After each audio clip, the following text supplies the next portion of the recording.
You've probably heard about the changes in the Champions League this season. Yeah, I'm late on this topic, but hear me out. UEFA has rolled out a new league phase format, calling it an upgrade. This incredible competition gets even better. That's bullshit. UEFA claims this new setup will make the competition more competitive and fair. But let's be real, they flew Ronaldo all the way from Saudi Arabia just to click a button 36 times, distracting us from the real issues. I'm here to expose the shocking truths behind this new format. Lie number 1. More competitive. Let's cut through the fluff. UEFA wants you to believe that the new format will have us on the edge of our seats with intense matchups. But when you think about it, are games like Madrid versus Liverpool really going to matter? PSG facing off against Manchester City and Bayern? Sure, they sound exciting, but guess what? The results of these big games won't even matter. Only 12 out of 36 teams will be eliminated after the league phase. That means 24 teams will at least advance to a playoff. If you grab a couple of wins against lower-tier teams like Bratislava or Sturm Graz, you're good to go. You can go through the rest of your matches without breaking a sweat. In the old format, 50% of the teams in a group faced elimination. Now, with only 33% getting the boot, the stakes have decreased. This isn't even a competition. Imagine Barcelona qualifying every time.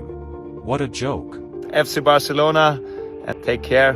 Lie number 2, fairness. Now let's talk about fairness. UEFA wants to sell you on the idea that this new format is unbiased.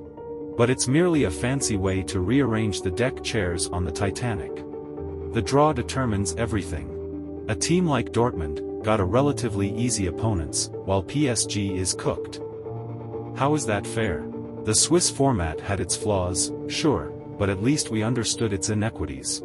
This new setup increases the problem. If you don't have a deep roster, like Chelsea's 72-player squad, you're cooked. What? Another major issue will be the injury crisis.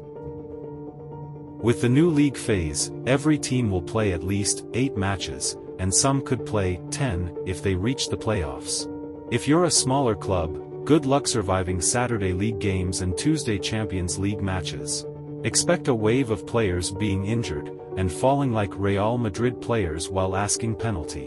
Penalti a favor del Real Madrid. Jurgen Klopp has been talking about overloaded schedules, and it's no coincidence that he's stepping back from management this season.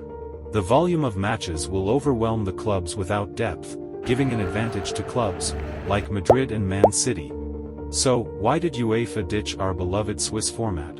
It's all about the money. More games mean more revenue. The league phase and playoffs will go from 96 games to 160, giving UEFA around 33% increase in potential profits. This isn't about the love of the game, it's about filling pockets. And let's not forget about FIFA's plans. The Club World Cup is expanding to 32 teams, and the World Cup will host 48 teams in 2026. This is the new era of football, one that's more about commercialization than competition. Remember the Super League introduction? When big clubs and Spurs too supported it.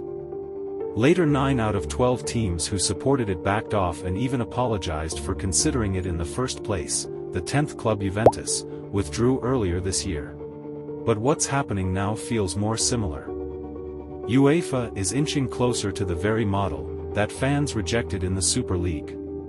But one exciting aspect of the new format is that the final match day of the league phase will be on January 29, where every game will kick off in the same day. This could lead to thrills and the excitement of league finales where teams fight and die for the top spot. Plus, there will be no awkward 2-month gap between the league phase and knockout rounds. Ultimately, this all comes down to your perspective on football. More matches mean more opportunities to break records, and with players like Erling Haaland and Kylian Mbappe on the rise, the record of Mr. Champions League can be broken more easily. So, is this just the natural evolution of the sport, or are we witnessing the fall of the Champions League? Drop your opinion in the comment box, and don't forget to like the video and also subscribe to the channel to stay connected. And try to guess my favorite team, after seeing the whole video. you may guess it.